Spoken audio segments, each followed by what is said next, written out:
ৰাজ্যজুৰি কৰোনা ভাইৰাছৰ ভয়াৱহতাৰ ওপৰত লক্ষ্য ৰাখি দুৰ্গা পূজা উদযাপনৰ ক্ষেত্ৰতো চৰকাৰে কিছু নীতি নিৰ্দেশনা বান্ধি দিছিল। এই নীতি নিৰ্দেশনাৰ মাজতে উদযাপিত কৰা হৈছে দেৱী দুৰ্গাৰ পূজা অৰ্চনা। আন বছৰৰ তুলনাত ভক্তপ্ৰাণ ৰাইজৰ ভিৰ নিচেই কম। শোণিতপুৰ জিলাৰ তেজপুৰ চহৰতো চৰকাৰী সকলো নীতি নিৰ্দেশনা মানি চলি ভক্তপ্ৰাণ ৰাইজে পালন কৰিছে দুৰ্গা পূজা। সকলো পূজা মণ্ডপৰ প্ৰৱেশদ্বাৰতে দেখা গ'ল থাৰ্মেল টেষ্টৰ ব্যৱস্থা। কেইবাখনো মণ্ডপত দেৱীৰ মূৰ্তি পূজাৰ পৰিৱৰ্তে দেখা গ'ল ঘট পূজাৰ দৃশ্য। তেজপুৰ দুৰ্গা পূজাৰ আন এক চিনাকি নাম দুৰ্গাবাৰী। দুৰ্গাবাৰীত দেখা গ'ল ক'ভিড যোদ্ধাসকলক শ্ৰদ্ধাঞ্জলি দিয়াৰ দৃশ্য। এই বিষয়ত চাওক আমাৰ এই বিশেষ প্ৰতিবেদন।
নমস্কাৰ, এই মুহূৰ্তত মই আছোঁ তেজপুৰ বাৰোৱাৰী পূজা সমিতিৰ প্ৰাংগণত।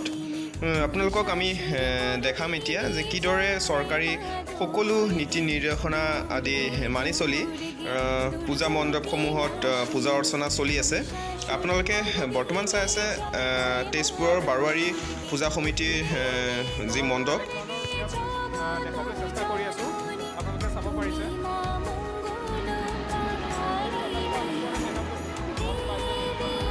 বা কেনেকৈ তেওঁলোকে পূজা কৰি গৈছে ইয়াৰ বিষয়ে অলপ জানিবলৈ চেষ্টা কৰিম। আমাক আপুনি জনাব যে এইবাৰ ধৰকচোন প্ৰত্যেকবাৰৰ তুলনাত অলপ কিছু বেলেগ ধৰণৰ হৈছে পূজাখিনি, তাৰ বিষয়ে আপুনি কি? আমি তাৰমানে এইবাৰ প্ৰশাসনৰ যিটো ক'ভিড প্ৰট'কল আছে সেই প্ৰট'কল মানি আমি পূজাটো কৰি আছোঁ। আৰু আপোনালোকেতো চাইছেই বতৰৰ অৱস্থা যিটো, তাৰ কাৰণে আমাৰ ভক্তৰ অলপ কম হৈছে, কিন্তু আমাৰ অঞ্জলিৰ সময় ভক্ত আছিলে। আৰু পূজা আমি ভালকৈ মানে প্ৰট'কল মানি কৰি আছোঁ ইয়াতে। আপোনালোকে এইবাৰ পূজাৰ যি মানে ধৰক অলপ হ'লেও অসুবিধা কিবা সন্মুখীন হৈছে নেকি? নাই, আমি এতিয়ালৈকে কোনো সন্মুখীন হোৱা নাই। চবে আমাক কপাৰেট কৰি আছে। যিমান ভক্ত আহি আছে তেওঁলোকে চেনিটাইজ কৰি আৰু থাৰ্মেল স্কেনিং কৰাৰ পিছতে আমি মন্দিৰৰ প্ৰাংগণত সোমাব দিছোঁ। তেনেকৈ চলি আছে। কিছু নাই হলে এলো কোনটা কোন পূজা